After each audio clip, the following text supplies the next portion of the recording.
yes, Max Verstappen finished third, his first ever podium here at Spa. But there was one team today who started off on 0 points, finished with 18. That's Esteban Ocon's team. Congratulations on the sixth. What a fantastic job you've done today. Yeah, it was a great race. Of course, we started third and fourth, so that helps definitely the race, and had a good battle in the first lap also, so yeah. It was good fun. Well, speaking of that start, we're going to take a look at that right now. You were involved. Could you take us through it from your point of view? Yeah, sure. Yeah, so I had a good launch, no wheel spin, which is quite important here. Got cleanly out, and here they both run wide.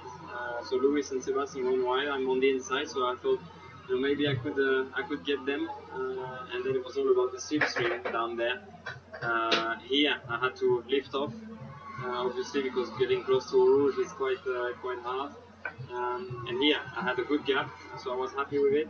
Around slipstreaming Lewis, then I tried to go on the inside, and I was on the inside of Sebastian. I lacked the meter, to be honest, and it was very narrow, so I braked a bit early. And then, obviously I lost the place to Sergio, so maybe I should have gone the outside, but never know. You never know. It's great stuff as you go on board there with Seb coming through. But when you were on the inside at the top of the hill there, you must have really said, I could be leading this Grand Prix. Yeah, it would have been great, obviously. It would have been hard then to keep them, but yeah, Seb was fair, he left me space, and yeah, it was great racing anyway. I think when Seb passed, here we go, run us through this. Yeah, so I'm slipstreaming Lewis, passing Lewis, and I was like, is he gonna close me? No. And then I braked early because it was too narrow and to get it and too risky. I think Seb was happy. I've got Lewis, that's cool.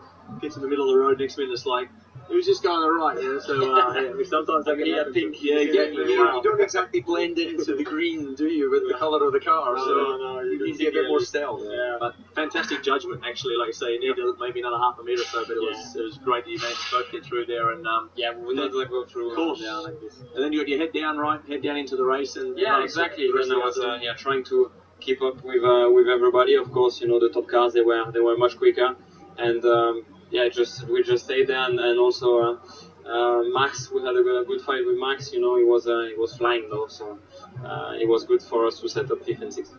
But what's the mood behind the scenes? I mean, you're just 1 point behind Sauber now. You're off the mark with 18 points. You're ahead of Williams. Well, I have no idea. I bet that we could finish 8th. Brilliant. Back in the other, we used to get wide, and we didn't saw anyone, so it's time. Leclerc. Well, Charles, delighted to see that you're okay. So for anybody who was doubting whether Formula One needed a halo, I think today proved that it did. We could see some marks on your car. Could you feel Fernando coming into you? No, I mean, I definitely did not expect it. It was quite sudden, and I didn't have the vision on Fernando in my mirrors.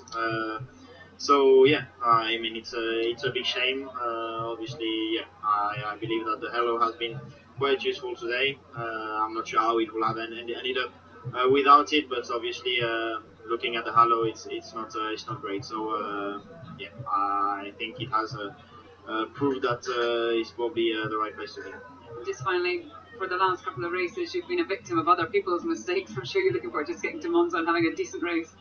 Yeah, I really hope so, and it will be the home race also, or half home race for our team, with Alfa Romeo joining this year. So hopefully we can have a great result. I mean, it's a rite of passage, really, isn't it? As a Formula One driver, you've got to see another car fly over your head at some point. Yeah, well, I have been the car that's been flown. I've never seen a car go over the top of me, but I think you had a trick on Alex Burns, mate. You Alex Burns and Alex. I also, I think I had Mark's brother over me in the Jordan, disappearing, rolling upside down into the gravel. Extraordinary. Let's hear from a guy who had a supremely miserable day. That'll be Daniel Ricciardo. Daniel, certainly not the Sunday fun day that you were hoping to have at Spa. Let's start at the beginning. What happened? Yeah, not at all.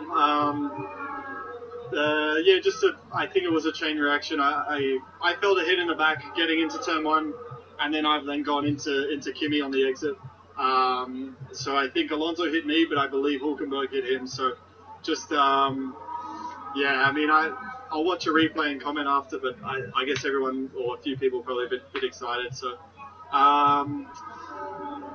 frustrating. I got back out there and we hoped to get a safety car to put me back on the lead lap, but that didn't happen. So just walk away from Spa and look ahead to Monza and try and get something more out of it. It makes me sad to see the light within the Sunshine Kid being dimmed. That's what's happening. Yeah, it's been a huge roller coaster, I think, for him in the last few weeks. Peaks in Monaco, essentially. Yeah. It's all been... Yep, that's right. It's been tough since then. And I think, obviously, the emotional turmoil within his own mind of his career, making that decision to leave Red Bull. I've spoken to Christian Horner pretty much every day, and he's asking me, Mark, like, what more we could have done? I said, Christian, I don't know what more. He's really struggling to believe why he didn't stay in the team. The package seemed to be good enough. So anyway, he's gone, he's left, and he's looking at. And when you do this, and DC and I move teams a little bit, but when you sort of you're not really the door does close pretty quickly inside our team. Debriefs, as we've discussed, things you start to get pushed out a little bit because they're working on 19, and emotionally, you're just a little bit trying to focus on your job, but it does get difficult. So that's a tough weekend for him. He's going to have one eye on Renault as well. We've seen how they're going because that's where he's going to be. That's the bed he's going to be sleeping in very, very quickly. Yeah. So it's a tricky time transitioning from a professional Grand Prix driver. Even though as successful as Daniel is, it does take a bit of emotional battery. How do you keep focused, DC, when you're driving a car that you have a finite amount of time in? I think it's called being professional. They aren't professional athletes. What would you know about that? Well, I've read a few books on it. Never been it personally.